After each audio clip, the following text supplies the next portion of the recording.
ಕಾಂಗ್ರೆಸ್ನಲ್ಲಿ ನಾಯಕತ್ವ ಬದಲಾವಣೆ ಚರ್ಚೆಗೆ ಮೊನ್ನೆ ಮಲ್ಲಿಕಾರ್ಜುನ್ ಖರ್ಗೆ ಗೊಂದಲಕ್ಕೆ ತೆರೆ ಎಳೆಯೋದಕ್ಕೆ ಯತ್ನಿಸಿದ್ರು. ಈ ಮಧ್ಯೆ ಕಾಂಗ್ರೆಸ್ ಶಾಸಕ ರಾಯರೆಡ್ಡಿ ಮುಖ್ಯಮಂತ್ರಿ ಆಗ್ತಾರೆ, ಮುಂದೆ ಸ್ವಲ್ಪ ಅವಕಾಶ ಕೊಡಿ ಅಂತ ಸಚಿವ ಶಿವಾನಂದ ಪಾಟೀಲ್ ಹೇಳಿದ್ದಾರೆ.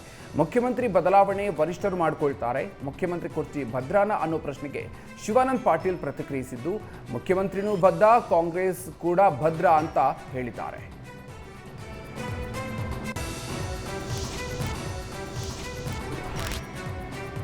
ಸಚಿವ ಜಮೀರ್ ಅಹ್ಮದ್ ಮನೆಯಲ್ಲಿ ಚಿನ್ನಾಭರಣ ಕಳ್ಳತನ ಪ್ರಕರಣಕ್ಕೆ ಟ್ವಿಸ್ಟ್ ಸಿಕ್ಕಿದೆ. ತನಿಖೆಯ ಸಂದರ್ಭದಲ್ಲಿ ರಕ್ತ ಸಂಬಂಧಿಕರೇ ಈ ಒಂದು ಕೃತ್ಯವನ್ನು ಎಸಗಿರೋದು ಗೊತ್ತಾಗಿದೆ. ಸಚಿವ ಜಮೀರ್ ಮನೆಯಲ್ಲಿ ಚಿನ್ನ ಕದ್ದಿದ್ದ ಆರೋಪಿಗಳಾದ ಅಮೀರ್ ಅಹ್ಮದ್ ಹಾಗೂ ಸೈಯದ್ ಅಮೀನ್ನನ್ನು ಬಂಧಿಸಲಾಗಿದೆ. ಆರೋಪಿಗಳ ತಾಯಿ ಹಾಗೂ ಸಚಿವ ಜಮೀರ್ ತಾಯಿ ರಕ್ತ ಸಂಬಂಧಿಗಳಾಗಿದ್ದಾರೆ. ಆಗಾಗ ಸಚಿವ ಜಮೀರ್ ಅಹ್ಮದ್ ಮನೆಗೆ ಬಂದು ಹೋಗ್ತಾ ಇದ್ದ ಆರೋಪಿಗಳು 2023ರಿಂದ ಪ್ರತಿದಿನ ಜಮೀರ್ ಮನೆಗೆ ಬಂದು ಸ್ವಲ್ಪ ಚಿನ್ನವನ್ನು ಕದೀತಾ ಇದ್ರು.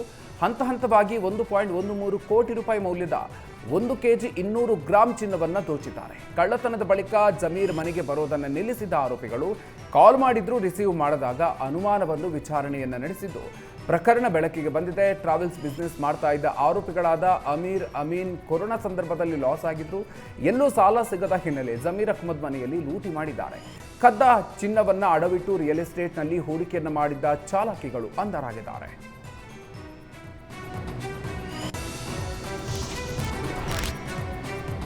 ಬೈ ಎಲೆಕ್ಷನ್ ಗೆಲುವಿನ ಬಗ್ಗೆ ಮಾತನಾಡಿದ ಸಚಿವ ಶಿವಾನಂದ ಪಾಟೀಲ್, ಬಾಗಲಕೋಟೆ ದಾವಣಗೆರೆ ಎರಡೂ ಕ್ಷೇತ್ರದಲ್ಲಿ ಸರಳವಾಗಿ ಗೆದ್ದಿದ್ದೀವಿ. ಆದರೆ ದಾವಣಗೆರೆಯಲ್ಲಿ ಒಳಗಿನಿಂದ ಒಳಗೆ ಸ್ವಲ್ಪ ಮನಸ್ತಾಪ ಆಗಿದೆ. ದಾವಣಗೆರೆಯಲ್ಲಿ ಜನರ ಮತ ಓವರಾಲ್ ಕಾಂಗ್ರೆಸ್ ಪರವಾಗಿ ಇತ್ತು. ಮುಸ್ಲಿಂ ಸಮಾಜದವರನ್ನ ವಿಶ್ವಾಸಕ್ಕೆ ತೆಗೆದುಕೊಳ್ಳೋದಕ್ಕೆ ನಮ್ಮಲ್ಲಿ ಸ್ವಲ್ಪ ವ್ಯತ್ಯಾಸ ಆಗಿದೆ. ಹೀಗಾಗಿ ದಾವಣಗೆರೆ ಎಸ್ಡಿಪಿಐ ಅಭ್ಯರ್ಥಿ ಹೆಚ್ಚು ಮತಗಳನ್ನು ಪಡೆದಿದ್ದಾರೆ. ಮುಸ್ಲಿಂ ಸಮಾಜದ ವ್ಯಕ್ತಿಯನ್ನ ಹಿಂದೆ ಶಿಗ್ಗಾವಿಯಲ್ಲಿ ಕಣಕ್ಕಿಳಿಸಿ ಆರಿಸಿ ತಂದಿದ್ದೀವಿ. ಈ ಚುನಾವಣೆಯಲ್ಲಿ ಈಗಾಗಲೇ ಗೆದ್ದಾಗಿದೆ. ಹಿಂದೆ ಏನೇ ತಪ್ಪಾಗಿದ್ರೂ ಪಕ್ಷ ಅದನ್ನು ತಿದ್ದಿಕೊಂಡು ಹೋಗುವ ಪ್ರಯತ್ನವನ್ನ ಮಾಡುತ್ತೆ ಅಂತ ಸಚಿವ ಶಿವಾನಂದ ಪಾಟೀಲ್ ಹೇಳಿದ್ದಾರೆ.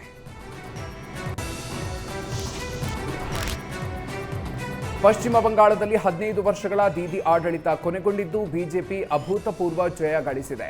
ಈ ಬೆನ್ನಲ್ಲೇ ಮಮತಾ ಬಾಯಿ ತೆಗೆದ್ರೆ ಲೂಟಿ ಅಂತ ಹೇಳ್ತಾರೆ. ಯಾರು ಲೂಟಿ ಮಾಡಿದ್ರು ಅಂತ ಗೊತ್ತಿದೆ ಅಂತ ಕೇಂದ್ರ ಸಚಿವ ಸೋಮಣ್ಣ ಆಕ್ರೋಶವನ್ನು ವ್ಯಕ್ತಪಡಿಸಿದರು. ಅನೇಕ ಪಶ್ಚಿಮ ಬಂಗಾಳದವರು ದೇಶಕ್ಕೆ ಕೊಡುಗೆ ಕೊಟ್ಟಿದ್ದಾರೆ. ಸಿರಾಜುದ್ದೀನ್ ರೀತಿ ದುರಾಡಳಿತ ನಡೆಸಿದ್ದೀರಿ. ಮೋದಿ ಕಾರ್ಯಕ್ರಮದ ಒಂದೇ ಒಂದು ಕಾರ್ಯಕ್ರಮ ಪಶ್ಚಿಮ ಬಂಗಾಳದಲ್ಲಿ ನೀವು ಮಾಡಿಲ್ಲ. ನೀವು ಮಾಡಿದ್ದು ಒಂದೇ ಒಂದು ಕೆಲಸ, ಅಕ್ರಮ ವಲಸಿಗರಿಗೆ ಅವಕಾಶ ಕೊಟ್ಟಿದ್ದು.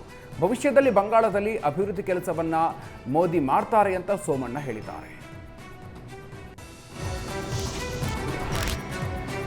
ಬೌದ್ಧ ಸನ್ಯಾಸಿ ಬೌದ್ಧ ಲಾಮಾ ಕೊಲೆ ಪ್ರಕರಣವನ್ನ ಧಾರವಾಡ ಪೊಲೀಸರು ಕೊನೆಗೂ ಭೇದಿಸಿದ್ದಾರೆ. ಏಪ್ರಿಲ್ 29ರಂದು ಧಾರವಾಡದ ಹೊರವಲಯದಲ್ಲಿ ಬೌದ್ಧ ಸನ್ಯಾಸಿ ತಾಶಿ ದೋಂದುಪ ಕೊಲೆ ನಡೆದಿತ್ತು.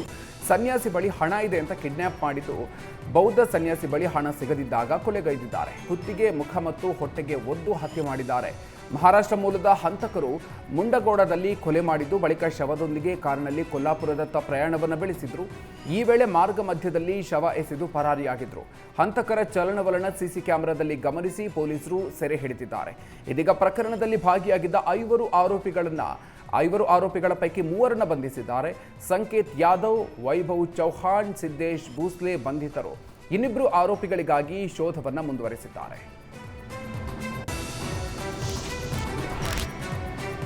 ಅಪ್ರಾಪ್ತೆಯನ್ನ ಕರೆದೊಯ್ದಿದ್ದನ್ನು ಪ್ರಶ್ನಿಸಿದ ಹಿಂದೂ ವ್ಯಕ್ತಿಯನ್ನ ಅನ್ಯ ಧರ್ಮದ ಯುವಕರು ಭೀಕರವಾಗಿ ಕೊಲೆಗೈದಿದ್ದಾರೆ.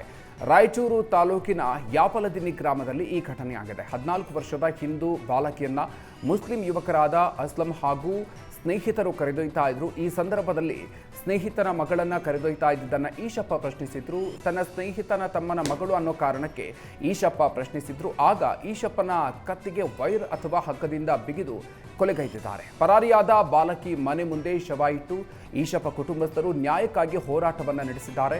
ಯಾಪಲದಿನ್ನಿ ಪೊಲೀಸ್ ಠಾಣಾ ವ್ಯಾಪ್ತಿಯಲ್ಲಿ ಪ್ರಕರಣ ದಾಖಲಾಗಿದೆ.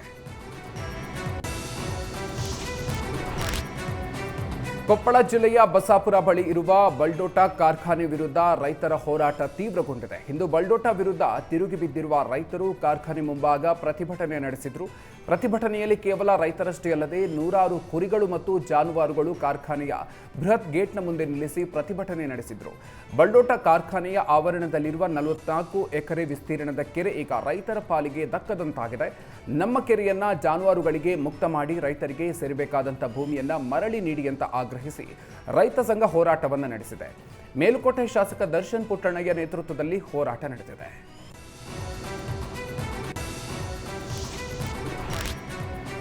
ಭಾರತ್ ಗ್ಯಾಸ್ ಪೈಪ್ಲೈನ್ ಲೀಕ್ ಪರಿಣಾಮ ಬೀದರ್ ನಗರದಲ್ಲಿ ಕೆಲಕಾಲ ಆತಂಕದ ವಾತಾವರಣ ಸೃಷ್ಟಿಯಾಗಿತ್ತು. ನಗರದ ಜೈಲ್ ಕಾಲೋನಿಯಲ್ಲಿ ಗ್ಯಾಸ್ ಪೈಪ್ ಲೀಕ್ ಆಗಿ ಬೆಂಕಿ ಹೊತ್ಕೊಂಡಿದೆ. ಅಗ್ನಿಶಾಮಕ ಸಿಬ್ಬಂದಿ ಬೆಂಕಿಯನ್ನು ನಂದಿಸಿದ್ದು ಸಾರ್ವಜನಿಕರು ನಿಟ್ಟುಸಿರು ಬಿಟ್ಟಿದ್ದಾರೆ.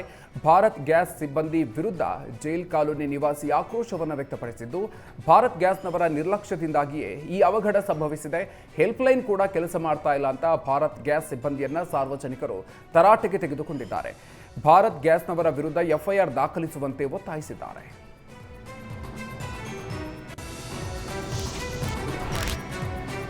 ಚಿಕ್ಕೋಡಿ ತಾಲೂಕಿನಲ್ಲಿ ನಕಲಿ ವೈದ್ಯರ ಹಾವಳಿ ಹೆಚ್ಚಾಗಿದೆ. ಇದೀಗ ನಕಲಿ ವೈದ್ಯರನ್ನ ತಡೆಯೋದಕ್ಕೆ ಆಸ್ಪತ್ರೆಗಳ ಮೇಲೆ ಕೆಪಿಎಂಇ ದಾಳಿಯನ್ನು ನಡೆಸಿದೆ. ಕರೋಶಿ, ಕುಂಗಟೊಳ್ಳಿ, ಬಂಬಲವಾಡ, ಮುಗಳಿ ಸೇರಿ 12 ಕಡೆಗಳಲ್ಲಿ ಏಕಕಾಲದಲ್ಲಿ ದಾಳಿ ಮಾಡಿ ನಕಲಿ ವೈದ್ಯರಿಗೆ ಬಿಸಿ ಮುಟ್ಟಿಸಿದ್ದಾರೆ. ಯಾವುದೇ ಪರವಾನಗಿ ಇಲ್ಲದೆ ಅನಧಿಕೃತವಾಗಿ ನಡೀತಾ ಇದ್ದ ಆಸ್ಪತ್ರೆಗಳ ವಿರುದ್ಧ ಕ್ರಮ ಕೈಗೊಂಡಿದ್ದಾರೆ.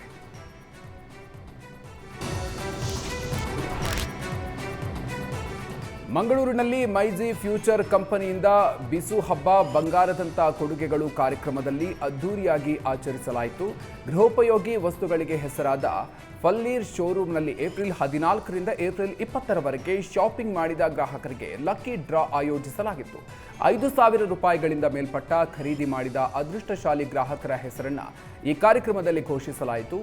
ಮಂಗಳೂರು ಪಾಲಿಕೆಯ ವಕೀಲೆ ಅಂಜಲಿ ಲಕ್ಕಿ ಡ್ರಾ ವಿಜೇತರ ಹೆಸರನ್ನು ಘೋಷಿಸಿದ್ದಾರೆ. ಮೊದಲ ಬಹುಮಾನ ವಿಜೇತರಿಗೆ 16 ಗ್ರಾಂ ತೂಕದ ಚಿನ್ನದ ನಾಣ್ಯ ನೀಡಲಾಯಿತು. ಎರಡನೇ ಬಹುಮಾನ ವಿಜೇತ 2 ಗ್ರಾಹಕರಿಗೆ ಎಲೆಕ್ಟ್ರಿಕ್ ಸ್ಕೂಟರ್, ಮೂರನೇ ಬಹುಮಾನ ವಿಜೇತ 10 ಗ್ರಾಹಕರಿಗೆ 1 ಗ್ರಾಂ ಚಿನ್ನವನ್ನು ನೀಡಲಾಯಿತು. ಅಲ್ಲದೆ ಇನ್ನೂ ಹಲವು ಗ್ರಾಹಕರಿಗೆ LED TV, washing machine, air fryer, mixer grinder ನೀಡಿದ್ದು ಖುಷಿ ಕೊಟ್ಟಿತು. ಇನ್ನು ಕಾರ್ಯಕ್ರಮದಲ್ಲಿ ಮೈಜಿ ಕಂಪನಿಯ GM Mohammed Robin, branch manager Roshan ಭಾಗವಹಿಸಿದರು.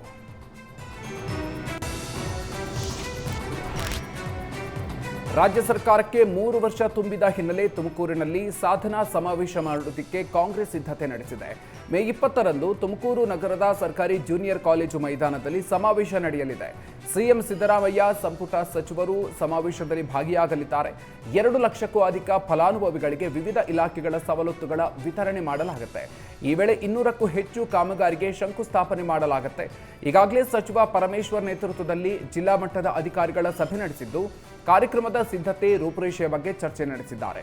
ಬೃಹತ್ ಸಮಾವೇಶ ಸಿದ್ಧತೆ, ಆಸನ ವ್ಯವಸ್ಥೆ, ಊಟ, ಸಾರಿಗೆ ಬಗ್ಗೆ ಅಧಿಕಾರಿಗಳ ಜೊತೆಗೆ ಚರ್ಚೆ ನಡೆಸಿ ಪರಮೇಶ್ವರ್ ಸಲಹೆ ಸೂಚನೆ ಕೊಟ್ಟಿದ್ದಾರೆ. ಮೇ 9ರಂದು ಚಿತ್ರದುರ್ಗದಲ್ಲಿ ಬಿಎಸ್ವೈ ಅಭಿಮಾನೋತ್ಸವ ನಡೆಯಲಿದೆ. ಅಭಿಮಾನೋತ್ಸವಕ್ಕೆ ನನಗೆ ಕರೆದಿದ್ದಾರೆ, ನಾನು ಹೋಗ್ತೀನಿ ಅಂತ ಬೆಂಗಳೂರಲ್ಲಿ ಕೇಂದ್ರ ಸಚಿವ ಸೋಮಣ್ಣ ಪ್ರತಿಕ್ರಿಯೆ ನೀಡಿದರು. ಬಿಎಸ್ ಯಡಿಯೂರಪ್ಪ ರಾಜ್ಯದಲ್ಲಿ ಪಕ್ಷವನ್ನು ಕಟ್ಟಿ ಬೆಳೆಸಿದವರು. ಪಕ್ಷಾತೀತವಾಗಿ ಅಭಿಮಾನೋತ್ಸವ ಮಾಡ್ತೀನಿ ಅಂತ ಹೇಳಿದ್ದಾರೆ, ನಾನು ಹೋಗ್ತೀನಿ ಅಂತ ಸೋಮಣ್ಣ ಹೇಳಿದರು.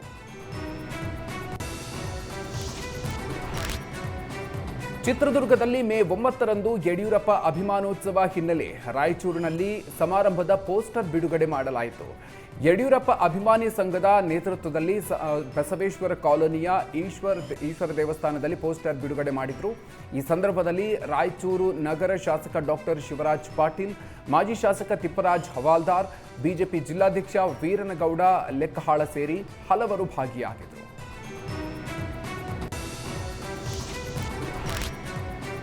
ಹೋಟೆಲ್ ತಿಂಡಿ ಊಟದ ಬೆಲೆ ಏರಿಕೆಯ ಬಳಿಕ ಬೆಂಗಳೂರಿನ ಜನರಿಗೆ ಮತ್ತೊಂದು ದರ ಹೆಚ್ಚಳದ ಆತಂಕ ಶುರುವಾಗಿದೆ. ಆಟೋ ಎಲ್ಪಿಜಿ ದರ ಹೆಚ್ಚಳದಿಂದ ಆಟೋ ಚಾಲಕರಿಗೆ ಸಂಕಷ್ಟ ಎದುರಾಗಿದ್ದು, ಆರ್ಥಿಕ ಹೊರೆಯನ್ನು ಸರಿದೂಗಿಸಲು ಪ್ರಯಾಣಿಕರ ಮೇಲೆ ಹಾಕೋದಿಕ್ಕೆ ಚಿಂತನೆಯನ್ನು ನಡೆಸಿದ್ದಾರೆ. ಈ ಬಗ್ಗೆ ಸ್ನೇಹಜೀವಿ ಆಟೋ ಚಾಲಕರ ಸಂಘದ ರಾಜ್ಯಾಧ್ಯಕ್ಷ ಸಂತೋಷ್ ಮಾತನಾಡಿದ್ದು, LPG ಗ್ಯಾಸ್ ಸಿಗ್ತಾ ಇಲ್ಲ, ಇಂಥದ್ರಲ್ಲಿ ದಿಢೀರ್ ₹5.75 ಜಾಸ್ತಿ ಮಾಡಿದರೆ ಹೇಗೆ ಅಂತ ಆಕ್ರೋಶವನ್ನು ವ್ಯಕ್ತಪಡಿಸಿದ್ರು. ಪ್ರಸ್ತುತ ಬೆಂಗಳೂರಲ್ಲಿ 2 ಕಿಲೋಮೀಟರ್ಗೆ ಆಟೋ ಕನಿಷ್ಠ ದರ ₹36 ಇದೆ.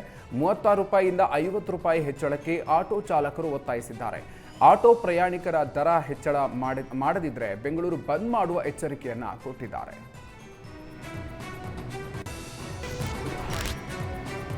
ಪಲ್ಲಕ್ಕಿ ಸಾರಿಗೆ ಬಸ್ನಲ್ಲಿ ಏಕಾಏಕಿ ಬೆಂಕಿ ಕಾಣಿಸಿಕೊಂಡು ಧಗಧಗನೆ ಹೊತ್ತಿ ಉರಿದಿದೆ. ಹಾವೇರಿಯ ದೇವರಗುಡ್ಡ ಗ್ರಾಮದ ರಾಜ್ಯ ಹೆದ್ದಾರಿ ರಸ್ತೆಯಲ್ಲಿ ಅವಘಡ ಆಗಿದೆ.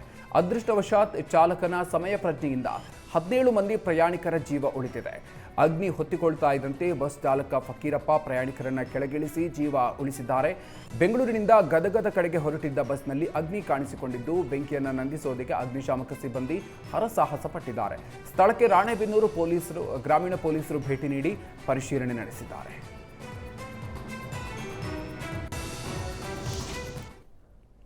ಇದಿಷ್ಟು ಇವರೆಗಿನ ಪ್ರಮುಖ ಸುದ್ದಿ. ನೇರ ದಿಟ್ಟ ನಿರಂತರ ಸುದ್ದಿಗಾಗಿ ನೋಡ್ತಾ ಇರಿ ಏಷ್ಯಾನೆಟ್ ಸುವರ್ಣ.